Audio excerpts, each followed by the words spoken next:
Hello again everybody, welcome back again di Bitcoin Update.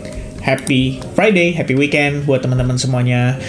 Guys, saya pengen info, nanti malam kita ada live streaming. Stay tune di YouTube channel ini. Buat yang belum pernah ketemu, jangan lupa subscribe supaya nanti malam gak ketinggalan informasinya ketika kita langsung update ya seputar market sama teman-teman. Jadi ada Q&A, discussion seputar market dan seterusnya akan kita bahas secara lengkap di situ. And teman-teman sekalian, mungkin kalau kalian tanya kenapa Vin nggak tunggu 125.000? Nanti malam saya jelasin ya. Jadi guys, hari ini saya mau update Bitcoin sama XRP. Semalam harusnya jadwalnya altcoins, tapi saya ada keperluan dan saya juga live streaming ya bareng sama teman-teman di SAG. Ada pembahasan seputar materi dan seputar market. Jadi saya kebablasan ya, jadi udah capek banget akhirnya dan gak sempat update deh yang altcoins-nya. Tapi ya udah lumayan lah ya nyicil, setidaknya selama beberapa hari terakhir 5 koin udah kebahas. Dari Gala, Ethena, XLM, Notcoin, Cardano, dan hari ini saya mau tambahin satu lagi, ini request dari viewers. Kemudian saya tanya juga tadi di grup Telegram, kalian setuju nggak kalau kita bahas XRP-nya supaya teman-teman tahu kira-kira planning berikutnya apa gitu kan. Ya udah ya, karena 75% atau mayoritas setuju, ya udah saya putuskan untuk coba bahas lah ya, ditambahin di video Bitcoin hari ini. So gini guys, apa sih yang terjadi ya?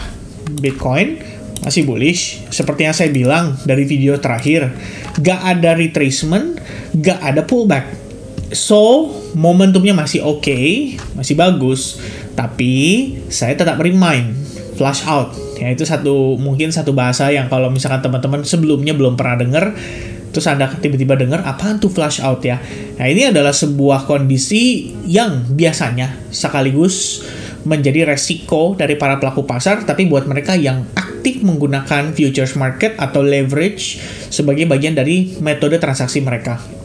Karena pada dasarnya seringkali mereka mengabaikan resiko-resikonya. Jadi begitu dia entered, begitu dia masuk, dia mengabaikan resikonya, posisi terlalu banyak, akhirnya kalau sampai kenapa-napa, itu udah bukan langsung resiko doang yang kena ya, tapi sekaligus sampai account-nya bablas. Nah, teman-teman sekalian, begini. Kalau misalkan, buat saya pribadi, itu hanyalah sebagai bentuk antisipasi. Ibaratkan teman-teman sekalian, ini sama kayak kita berbicara, katakanlah gempa bumi lah di Jepang gitu. Siapa yang tahu pasti sih akan terjadi gempa bumi kecuali detik-detik atau momen-momen menjelang gempanya itu berlangsung, ya kan? Alhasil apa teman-teman sekalian? Mereka tahu sewaktu-waktu gempa bumi bisa terjadi, sehingga mereka melakukan berbagai bentuk antisipasi, dari menciptakan alat yang bisa mendeteksi gempa bumi, kemudian mereka mencoba untuk membangun rumah yang tahan terhadap gempa bumi, dan lain sebagainya. Nah, itu adalah bentuk antisipasi yang ideal, sama halnya seperti kita lakukan di market. Jadi, tolong ya, saya coba untuk pertegas di sini, apa yang saya coba sampaikan kemarin itu bukanlah merupakan fat, tapi memang apa adanya. Orang harus diingatkan gitu loh soal resiko. Kalau misalnya kamu ngeliat social media udah mulai pada ngomongin sangat positif, ini bakal rally, ini bakal to the moon, rocket to the max, dan bla bla bla. Bener, saya setuju dan saya sangat-sangat menunggu itu karena saya udah ngelewatin berbagai proses, guys. Kalau nggak saya nggak mungkin update tiap hari juga kali, ya kan? Dan saya terus menguatkan teman-teman during apa? During bear seasonnya, during market lagi koreksinya. Tetap semangat ya, tetap percaya kalau in the end kita bakal lihat market rally gitu. Dari yang namanya setelah halving aja udah banyak orang yang komen kayak, apa nih halving? Nggak ngefek ini apa-apa ke Bitcoin? Ya saya jelaskan, efek halving tuh begini dalam bentuk live streaming. Makanya saya ajak teman-teman tamang live streaming datang ya. Ini saya jelasin banyak banget ya, during live streaming udah ngebahas seperti itu, tapi tetap aja ya, yang namanya ada yang mungkin masih pemula banget, beginner banget, ya kita bisa mengerti dan kita bisa wajarkan, sehingga ya akhirnya mereka bener-bener belajar nih dengan kondisinya. Oh bener ya, ternyata setelah halving memang ya, market bisa saja terkoreksi, mungkin 20-30%. Kalian masih ingat kan dengan pembahasan itu, dimana kita udah membedah, dimana halving-halving sebelumnya pernah terjadi koreksi itu, sampai istilahnya nutup fair value gap atau imbalance atau apa, macam-macam 20-30%, dan akhirnya rally juga, tapi memang takes time. Bisa 5-6 bulan itu dia konsolidasi dulu sebelum akhirnya dia rally. Dan saat ini momentumnya tepat dengan kemenangan Donald Trump, dengan banjir inflow yang gak tahu sih, kalau menurut saya ini gila banget ya. Finally 30 miliar dolar guys. Per hari ini udah tercapai 30 miliar dolar. Jadi ini adalah hari bersejarah juga sebenarnya buat ETF-nya Bitcoin. 30 miliar dolar guys. You know, that's not a small number, that's a very huge number. 30 miliar dolar kalian kalikan dengan rupiah, ya udahlah ya, hitung sendiri itu berapa teman-teman sekalian. But at the end, this is very huge. Market still bullish, demand still strong. Jadi buat apa istilahnya kita mencoba menebak kayak di mana nih topnya gitu loh. Ya, flash out yang saya bahas kemarin, sekali lagi saya tekankan, bukan merupakan fad. Itu adalah merupakan kebiasaan, merupakan kondisi yang biasanya wajar terjadi pada Bitcoin. Gak cuma pada Bitcoin sebetulnya, kondisi flash out itu juga terjadi pada S&P 500, pada Nasdaq. Ya, ada momen-momennya teman-teman akan melihat, walaupun dia bullish, ada momen-momennya Anda bisa lihat dia spike down seperti ini. Ada momen-momennya 3 hari dia koreksi sebelum dia lanjut rally lagi. Ada momennya di mana market akan koreksi major before dia lanjut rally lagi. Jadi itu adalah hal yang kalau menurut saya perlu diantisipasi, tapi tidak dijadikan sebagai sarana untuk berspekulasi. Nah, ngerti nggak tuh? Ya, diantisipasi tidak untuk spekulasi. Itu maksud saya. Sehingga Anda mengerti suatu ketika resiko pasarnya terjadi, Anda nggak perlu panik. Itu pertama. Ya, yang kedua teman-teman, saat terjadi Anda sudah punya kesiapan. Apa yang akan Anda lakukan berikutnya? Itu yang penting. Baru poin nomor 3 teman-teman. Kalau mau spekulasi setelahnya silakan. Ya, jangan antisipasi tapi spekulasi dulu, ya kan? Oh, gue mengantisipasi nih, ada yang namanya flash out atau ada yang namanya dump, flash dump, ya kan? Oke, gue sell sekarang, short sekarang. Nih, jangan kayak begitu. Itu salah paham teman-teman sekalian. Alright, so buat yang nanyain juga bagaimana exit plan ya, saya lupa nanti di live streaming yang mana saya bakal ubah judulnya, my exit plan ya judulnya teman-teman. Atau gini aja, gimana kalau ntar malam kita ngomongin exit plan lagi sekaligus berbicara soal kondisi market yang berlangsung saat ini. Setuju nggak teman-teman? Kalau setuju, type yes, dan nanti saya bikin polling deh ya di Telegram, saya lihat nih mana yang paling dominan, yang paling dicari sama teman-teman. Alright, berikutnya ini Gary Gensler, sebenarnya kabar berita yang sangat luar biasa baik sekali. Sekaligus di kesempatan ini, ya saya ingin mengucapkan terima kasih banyak ya kepada Bapak Gary yang sudah memberikan kontribusi untuk market kripto selama beberapa tahun terakhir. Walaupun kontribusinya cuma bikin pusing. Ya galau banget teman-teman. Gara-gara dia banyak kondisi-kondisi altcoins yang akhirnya tertekan. Sempet Uniswap, yang paling gede udah Ripple lah ya. Jadi kalau misalkan andaikan nih ada yang nanya ke saya kayak, Vin, XRP dong diupdate. Ya, saya juga udah tanya ke teman-teman di grup, udah pada oke. Ya udah. What is going on with XRP guys? Right? XRP pumping very hard dari area akumulasi.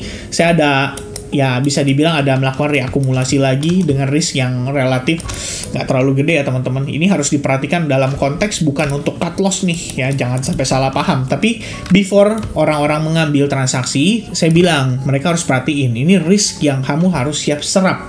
Paling mentok itu sebenarnya adalah di bawah SNR ini, karena ini SNR yang luar biasa penting bagi XRP. So far, selama berapa lama?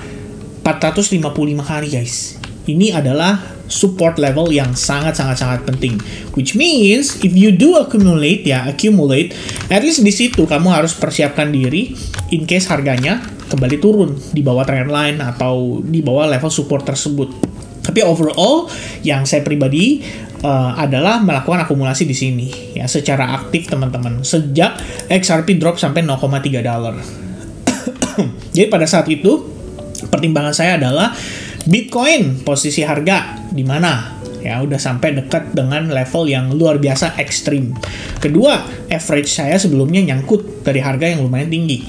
Jadi ya planning saya adalah ngebawa average price itu turun sampai ke paling bawah, atau ya nggak bisa ke paling bawah lah ya, atau setidaknya minimal di tengah-tengah 0,6, 0,7 for me that's good enough.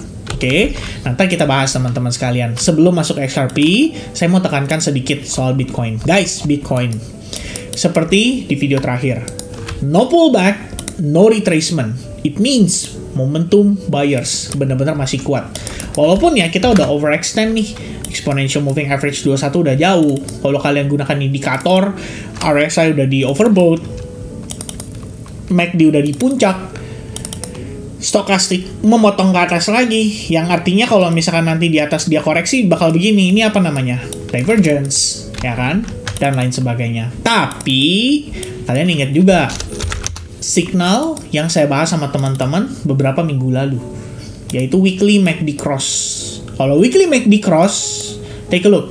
How many times kita ngelihat dia cross and disambut dengan pergerakan yang impulse. 1, 2, dan yang ini terjadi dekat area netral. Bayangin teman-teman, butuh waktu berapa lama? 6 bulan buat Bitcoin kembali ya mereset MACD-nya. Sampailah dia kembali ke area netral. Nah, cuman ini kalau kalian perhatikan ya, kita ngomong dari jauh-jauh hari, nanti juga Indian pasti bakal pada lupa. Ini nanti suatu ketika bakal begini, guys. Saya nggak tahu yang terjadi akan seperti ini atau akan seperti ini. Cuman, kalau kita lihat kondisi daripada si exponential moving average-nya, saya merasanya suatu saat nanti akan seperti ini. Ini yang sekaligus menandai potensi top daripada Bitcoin nantinya. Ya sekarang masih jauh, kita nggak usah ngomongin dulu, tapi saya kasih gambaran sedikit aja, biar ada bayangannya. Sehingga kalau misalkan suatu saat nanti terjadi, ya Anda yang bisa bantu ingatkan saya juga, kira-kira begitu. On the weekly perspective, kita punya imbalance, but market still heading to a higher level.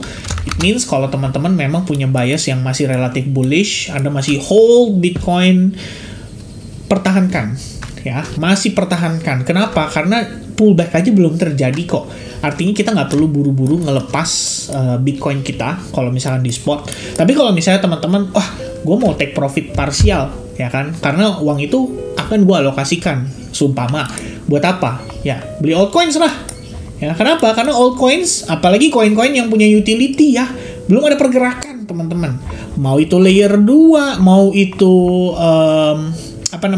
dari sektor-sektor yang lain ya, kayak gaming lah, RWA sih udah mulai gerak. Kemarin HBAR akhirnya pumping duluan teman-teman, ya kan. Ondonya belum, tapi Ondo under pressure karena nanti akan ada unlock gede banget. Tapi mantranya udah jalan, ya. Sebagian sih udah jalan. Apakah artinya akan ada koin-koin lain yang menyusul? Bisa saja. Nah, layer 2 gimana nih? Arbitrum masih under pressure, Mantanya masih konsolidasi, Starknet baru mulai indikasi reversal. Kemudian Ethena juga ya, koin-koin yang waktu lalu kita bahas sama teman-teman, ya mulai sih ada pergerakan. Tapi kan belum deket sama ATH-nya, lah Bitcoin udah di atas. Maka seandainya, Vin, gue mau parsial nih, take profit, ya silakan.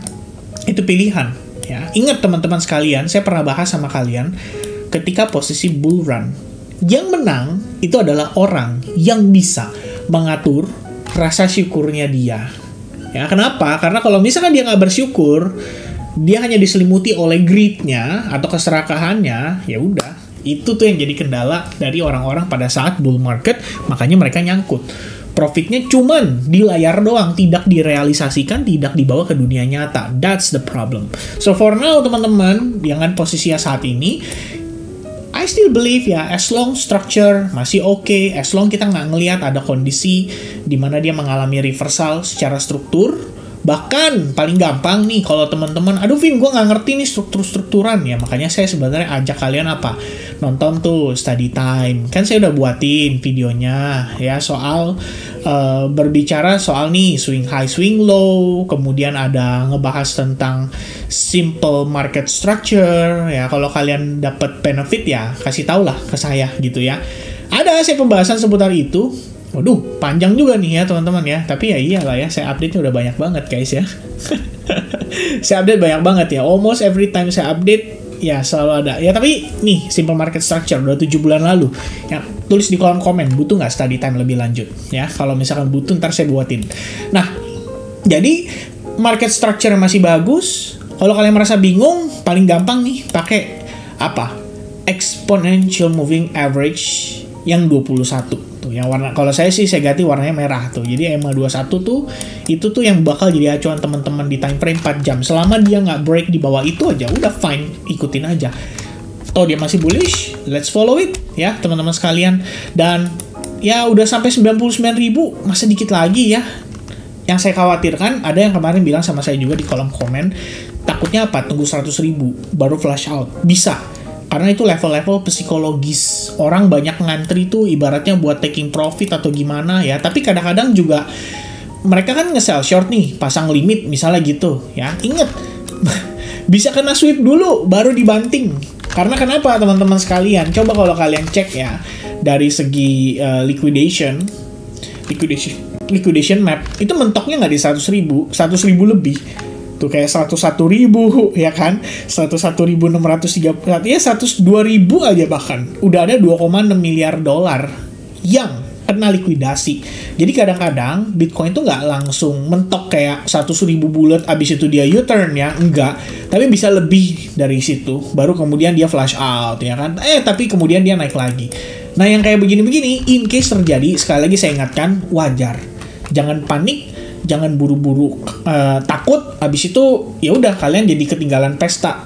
Kenapa? Karena yang jadi masalah adalah udah di situ turun ya kan, kalian lepas, habis itu dia naik lagi. Nah ini nih biasanya penyakitnya, dia merasa kurang puas jadi dia masuk lagi di atas. Nah itu kendalanya tuh ya. Saya coba untuk remind, semoga teman-teman bisa accept ya apa yang saya coba untuk sampaikan sebagai bagian dari bahan antisipasi kalian, bukan sebagai bentuk FUD atau gimana ya, karena saya juga tidak punya niatan nge-FUD. Buat apa saya nge-FUD ya kalau marketnya memang masih euforia, masih positif, let's follow it up. Right, let's follow it up. Ya, ini posisi by the way inducement terakhir di sini kalau based on 1 hour time frame, dan kita udah creating higher high lagi, which means ini adalah low point nih ya. Yang baru teman-teman kita bisa pakai nih sebagai internal range. In case nanti dia ngebentuk struktur kayak begini aja ya. Ini udah cakep banget, bisa jadi setup lagi bahkan. Tapi tergantung, nanti kita lihat pullbacknya juga. Jangan sekedar langsung dipaksa masuk gitu ya. Tapi kita bisa lihat nanti proses pullbacknya kayak gimana. Detailnya di 15 menit kalian bisa cari area yang lebih kecil. Misalkan kayak begini. Baru kalian tentukan untuk cari entry point dan lain sebagainya. Kira-kira begitu untuk planning saya di Bitcoin. Oke, kalau misalkan masih maintain, ya udah kayak misalkan posisi begini. Saya sih masih maintain ya, selama struktur dia belum reversal, oke, I will keep following the market ya, sampai saya merasa nanti puas. Makanya nanti kalau udah puas saya pensiun guys ya. Right, so next one ya, this gonna be the last discussionnya, yaitu XRP. Bagaimana nih kabarnya XRP yang technically pumpingnya udah luar biasa signifikan. Dan ini diakibatkan oleh Gary Gensler ya, mungkin jangan-jangan buat tribute saya harus botak lagi nih ya, kayak waktu terakhir kali saya zat ya. Tapi males ya, ini penjahat soalnya ya, buat apa? XRP conditionnya, kalau kita lihat ya, finally dia berhasil breakout juga nih dari trendline. Dan kita sebenarnya harus munculin yang udah lama banget nih tuh, biar tahu perkembangan sesungguhnya teman-teman. So here we go guys ya, saya punya analisa ini udah lama sekali. Saya berani swear teman-teman, saya nggak ganggu-gugat analisa yang udah lama ini. Pada dasarnya analisis tersebut ya, saya mengharapkan adanya fifth wave ya, yang akan berlangsung pada si XRP. Jadi overall ini adalah majornya, kemudian 1, 2, kemudian ongoing 3, 4, dan 5 nantinya. Ya, tapi itu baru internal. Jadi kita bisa bilang all of this adalah proses daripada wave 3. Nah, cuman gini guys, belajar dari pengalaman. Anda harus tahu juga, kripto itu punya kondisi yang berbeda, cycle per cycle. Kita nggak bisa beranggapan kalau XRP bisa nih nembusin begini ya. Kenapa? Ingat, sebagian money flow-nya udah masuk kemana? Solana. Ya, tuh, key support critical, react. Ini momen terakhir saya bahas sama teman-teman di live streaming juga. Di Telegram saya posting chartnya. Kalau misalkan mau accumulate, it's fine. Yang penting perhatiin nih, key support critical ini nggak boleh di break, terutama perspektif weekly. And I think ya so far ngasih gain 80% tuh udah oke banget lah dari kripto yang market cap-nya udah segede Solana. Jadi kembali ke XRP, ya itu XRP punya tantangan ya, dalam artian kita mau ngejar sampai ke all time high-nya yang di harga $3,3, itu ada PR guys. yaitu posisi cashnya terbagi ya dalam berbagai banyak kripto saat ini. Ada selain XRP, udah tau lah ya, ada BNB, bahkan ada Toncoin. Kemudian juga ya walaupun ya XRP biar gimana pun kita bisa bilang dia salah satu pioneer lah dari altcoins ya. Kalau nggak ada XRP mungkin nggak ada kawan-kawan lainnya ya, nggak ada tuh yang namanya XALM tuh nggak ada teman-teman ya. Tapi overall XRP cuma itu concern saya. Jadi kita nggak bisa, nggak tahu ya, kalau menurut saya sulit, bukannya nggak bisa memungkinkan, possible, tapi sulit aja untuk mengharapkan XRP bisa tembus angka all time high sebelumnya. Kenapa? Karena saya ajak teman-teman berkaca dari beberapa koin yang udah lama, kayak Dash. Tuh, ya. Dash itu koin dari 2014. Sama, ini koin dinosaurus tuh, ada gambar dinosaurusnya di sebelah kiri. Ya. Lihat. 2021 Dash nggak sampai ATH-nya. Sekarang boro-boro sampai ATH-nya. Naik ngelewatin high sebelumnya aja udah susahnya setengah mampus. Itu satu. Kemudian apalagi ya, I think Bitcoin Cash harusnya termasuk deh, termasuk yang ya senior ya di kalangan koin-koin dinosaurus. And take a look, not even close ya dengan higher high-nya. Jadi bukan bermaksud membuat teman-teman khawatir akan XRP gitu. Cuman maksudnya gini, kalau misalnya kamu udah dapet ya profit lumayan lah signifikan gitu, gak ada salahnya sih di take profit partial. Itu aja ya. Mau kalian bilang saya main aman, gak coba untuk nembak topnya, ya mau buat apa gitu kan. Karena at the end of the day kita semua sama-sama cari untung di market. Maka kalau misalkan teman-teman take profit partial, goalnya apa? Kalian bisa realize profitnya itu. Setelah di realize, jadilah stablecoin atau jadi cash. Cash itu amunisi, peluru lagi yang teman-teman bisa tembakan di altcoins lainnya yang sekiranya bisa ngasih opportunity. Contoh, kenapa enggak di TIA misalnya contoh ya. Ini bukannya merekomendasikan, tapi misalkan kenapa enggak di TIA? Technically dia baru rilis, fresh community, setelah dia pullback ya sekarang konsolidasi ya, paling enggak kalau dia naik segini aja udah oke lah, 2x gitu kan. Kalau XRP dari sekarang mau naik ke 2x lagi, dia butuh ke $2.6. Jelas nggak enak untuk diperhatikan gitu kan. Atau kalau misalkan Anda mau menspekulasikan lagi ya susah gitu ya. Maka game plan-nya sebenarnya simple. XRP misalkan kamu realize profit nih, bisa dapat let's say 10k lah, kamu bawa nih ke dunia nyata. Apa salahnya teman-teman keluarkan let's say 2.5 lah. Untuk apa? Untuk kamu tebar lagi pelurunya ke beberapa altcoins. Maybe ke TIA misalkan salah satu, kamu spare $1,000. Kemudian walaupun layer 2 underperform sekali, cuman ya biar gimana pun nanti pada saat alt season, hopefully ada alt season karena Bitcoin dominance ya, seperti yang saya sudah pernah bahas juga di Twitter teman-teman. Bitcoin dominance itu kalau proyeksinya si Johnny ya, kata si Johnny sih dia bilang begini, tahun ketiga, jadi setelah halving atau 1 tahun setelah halving itu biasanya baru ada kemungkinan terjadi alt season. Maka kalau kita lihat di sini nih Bitcoin dominance waktu lalu tuh 59,97%, sekarang tertingginya udah hampir 62%. Ya, 3 tahun ijo-ijo, baru kemudian tahun keempat itu merah atau bearish. Nah harapannya ya walaupun koin-koin seperti ini atau misalkan seperti Ethena lagi underperform, belum sampai dekat all time high-nya, tapi masih bisa kasih kesempatan buat teman-teman mendapatkan profit. Lantas gimana Vin dengan XRP? Bagaimana jika nanti setelah XRP-nya setelah masuk all season, XRP-nya ternyata malah pumping sampai $5-6? Ya udah, Anda masih punya barang kan? Makanya saya bilang, take profit partial itu nggak pernah jadi penyesalan. Kalau Anda memang punya belief di XRP, at the end of the day, let's say XRP mengalami kondisi yang sama ya, ingat XRP punya habit yang sama, pump and dump skenario. Nggak sekali tuh, berkali-kali. Take a look. every pump yang terjadi di XRP juga di follow up dengan kondisi koreksi yang serius, bukan koreksi yang abal-abal ya.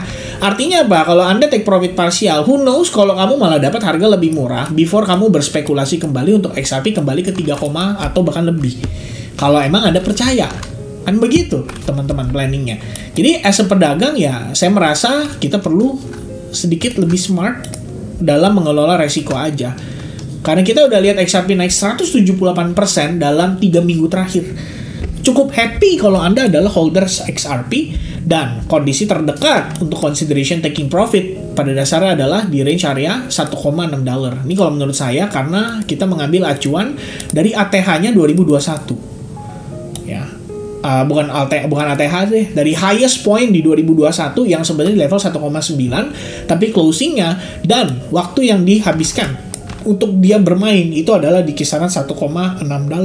Jadi kalau saya pakai volume profile ya teman-teman sekalian di sini, anchored volume profile, Anda akan lihat one of the highest POI atau point of interest. Damn, ya nggak keluar gara-gara ini pakai yang punyanya punyanya TradingView. Ya, one of the highest harusnya adalah di sini teman-teman sekalian. Ya, saat ini yang lumayan banyak itu adalah di sini karena ini terkonsolidasi. Yang ini lebih banyak lagi ya karena ini di bawah teman-teman bisa dilihat ya, beberapa kali ngasih reaction sangat impulse gitu. Nah, sebenarnya kalau misalkan kita ngambil dari area-area ini aja, this could be one of the area yang punya highest volume. Takutnya apa? Take profit bisa dilakukan partial di situ karena pertimbangannya whales-nya nanti, ya kan? Mereka kalau udah set limit atau ya pasang istilahnya take profit di level tersebut, ya udah harus concern untuk itu bisa terjadi. Ya, jadi kalau buat saya pribadi, saya punya XRP, saya punya range price average yang cukup baik, ya udah. My game plan adalah taking profit partial ya. Let me take out some supaya saya bisa punya peluru lagi untuk saya fight lagi di next battle. Kira-kira begitu. Ya, itu penjelasan dari saya teman-teman sekalian. Kalau seputar XRP saya nggak bisa kasih ekspektasi yang kayak gimana banget. At the end depend on whales-nya juga. Makanya ada orang bilang kayak kemarin mau indikatornya jungkir balik kayak gimana juga kalau misalkan masih naik karena whales-nya mensupport, bener, dan itu benar sekali gitu loh. Saya nggak akan membantah hal tersebut karena yang menggerakkan pasar adalah demand dari para whales ini. Jadi kita hanya bisa ngikutin arus aja. Dan kalau ngikutin arus, artinya teman-teman, pertimbangannya adalah kamu harus follow dari struktur. Ya, kenapa? Karena struktur itu yang ngasih tahu kapan whales exit. For now, I don't see any exit dari whales-nya. Bahkan last time kita ngomongin soal itu, saya ada sempat ngebahas juga kemarin banget lah di Discord teman-teman. Yang tadi saya bilang lagi sesuai dengan yang saya sampaikan, ya kan. Nih, kalau nyari entry di XRP, manfaatin rally-nya, saat ini tinggal tunggu breakout aja sebagai konfirmasi. Dan kalian bisa lihat apa yang terjadi pada XRP. It's simply a break and retest setup. Tuh. It's a break and retest setup. Kalau Anda berani ya, atau ya berani sih harus lah ya, namanya market. Kalau ngambil ya harus berani. Kenapa? Karena kan ada resiko, ya kan? Artinya resiko itu harus berani diambil. Nah ini, break and retest. Walaupun nggak terhadap trendline, tapi terhadap support resistance sebelumnya, langsung disambut meriah. Makanya saya bilang sama teman-teman, tadi pagi banget, waktu kita dapat kabar berita seputar si Gary Gensler, simple ya. Saya cuma bilang, saya akan ambil momentum ini untuk XRP. Semoga aja long last. That's it. And let the pump begins ya. Itu waktu saya posting sekitar jam 1 pagi, itu artinya sekitaran di jam ini nih, waktu dia baru breakout ini. Nah, dapat retestnya cakep ya, pumping langsung signifikan setelahnya. Sayang kalau dilewatkan. Kira-kira begitu. Oke, so guys, that's gonna be the update. Once again, happy weekend to all of you. See you guys again later ya, tonight di live streaming. Nanti saya bakal pilih lah komen-komen dari teman-teman. Kalau kamu punya rekomendasi kira-kira tema yang seru atau topik yang seru untuk kita bahas, kita bakal bikin pollingnya nanti di Telegram. Kamu bantu pencet ya, kira-kira mau yang mana yang kita review. Oke? So, thank you very much. Once again, God bless to everyone. Happy weekend and bye-bye guys.